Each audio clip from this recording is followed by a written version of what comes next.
राहुल गांधी जी की न कोई समझ है और न समझना ही चाहते हैं। क्या बोलेंगे, विषय कुछ होता है, बोलते क्या है समझ में नहीं आते हैं। राहुल गांधी जी को है सोचना चाहिए कि माननीय प्रधानमंत्री आदरणीय नरेंद्र मोदी जी के अनेकों योजनाओं से इस देश से गरीबी मिट रही है और बेरोजगारी मिट रही है और नौजवानों को रोजगार मिल रहा है। यह साबित हो चुका है, देश और दुनिया देख रहे। राहुल जी कब क्या बोलेंगे उनको कुछ पता ही नहीं होता है।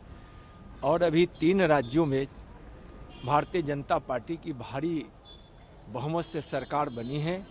माननीय प्रधानमंत्री जी का और भारतीय जनता पार्टी की यह सोच, सबका साथ और सबका सम्मान, कि आज तीनों राज्यों में जो मुख्यमंत्री बने हैं अनुसूचित जनजाति समाज, वंचित समाज से, आज पिछड़ा वर्ग से और सवर्ण वर्ग से, आज यह भारतीय जनता पार्टी की नीति को दर्शाता है। सबका साथ, सबका विकास, सबका सम्मान, न्याय के साथ।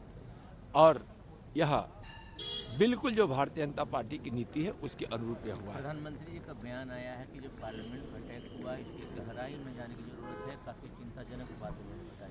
माननीय प्रधानमंत्री जी जो बोलते हैं उस बात में बहुत दम होता है और वह सच्चाई के साथ होता है।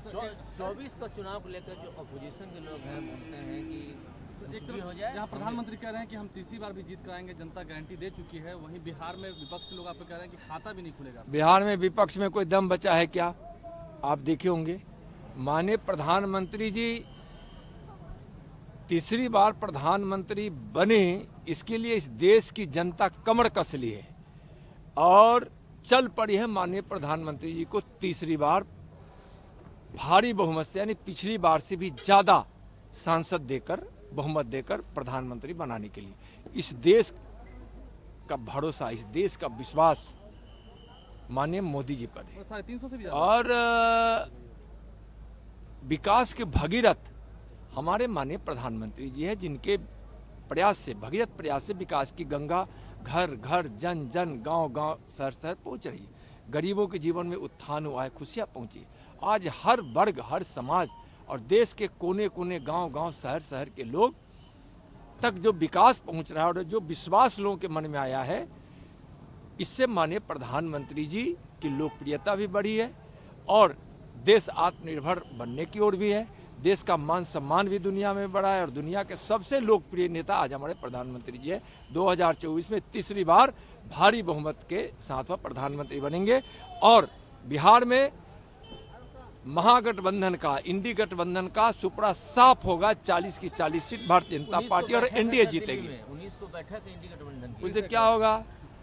उससे कुछ नहीं होने वाला। इस देश की जनता माननीय प्रधानमंत्री जी को प्रधानमंत्री बनाने के लिए एकजुट हो चुकी है और मंच पे कुछ नेता एकजुटता दिखाने की कोशिश कर रहे हैं और वह भी बेमन से बेमेल की यह जोड़ी है। सब जानते हैं, सब अपने अपने स्वार्थ में है। इस देश की जनता जानती है कि निस्वार्थ भाव से और देश के हित में, देशवासियों के हित में अगर कोई काम करने वाले हमारे नेता हैं तो हमारे माननीय प्रधानमंत्री आदरणीय नरेंद्र मोदी जी। नीतीश कुमार और बिहार में जेडीयू के जो प्रिंसिपल है, क्या वो चकनाचूर हो रहे हैं? क्या आपको लगता है?